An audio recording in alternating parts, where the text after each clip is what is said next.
I was at home making crock-pot barbecue, and I was drinking a couple of beers and putting the flashcards together for Roman, my son, for the next morning. And my friend Michael asked me would I take him home. My wife had asked me to stay at home. When I called her and told her that I'd be taking him home, she asked me to just stay at the house if I'd been drinking. And I made the comment that it was, less than a mile to his house and what could happen in a mile. I drank a few beers.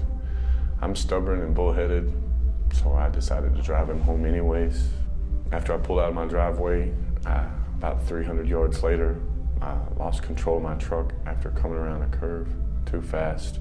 We went down in the ditch and jumped a driveway, and it flipped over and went up into the power lines, actually, and came down on top of my friend, and it cut him in half.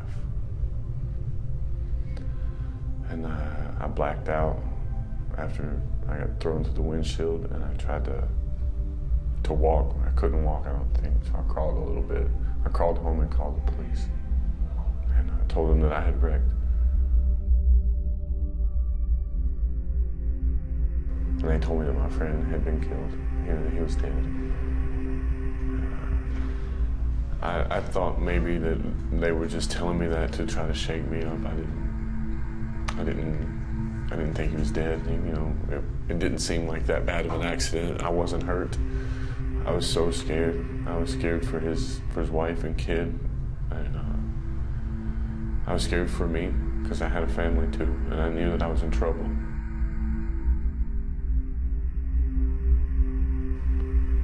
And I had to hear the phone call where they called his wife. I was standing next to him, and they called her and told her that he was dead. That was probably the hardest part.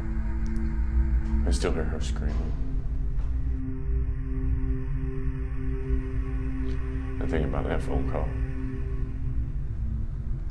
it puts things into perspective, Nothing that I go through is ever gonna amount to what she has to live the rest of her life.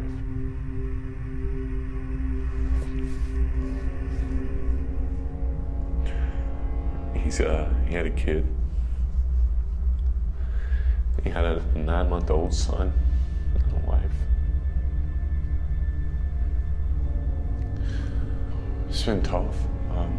My wife went through a lot of stuff. She was angry at me, and we had to file bankruptcy and lost our house.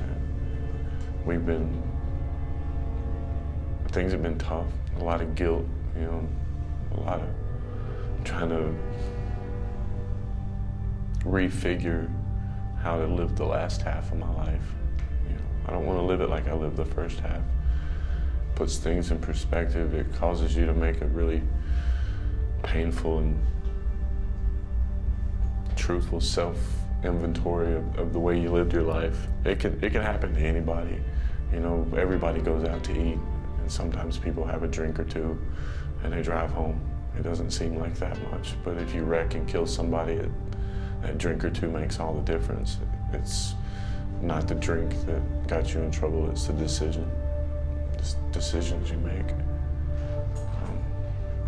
I destroyed 2 families in maybe 2 minutes.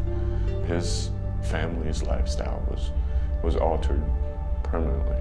There's no fixing that. You can't ever fix that. You can't make that better. You have to just make a decision to live your life better.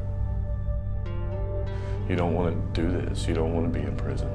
You don't want to kill someone. You don't want to live with that guilt. I never thought it would happen to me.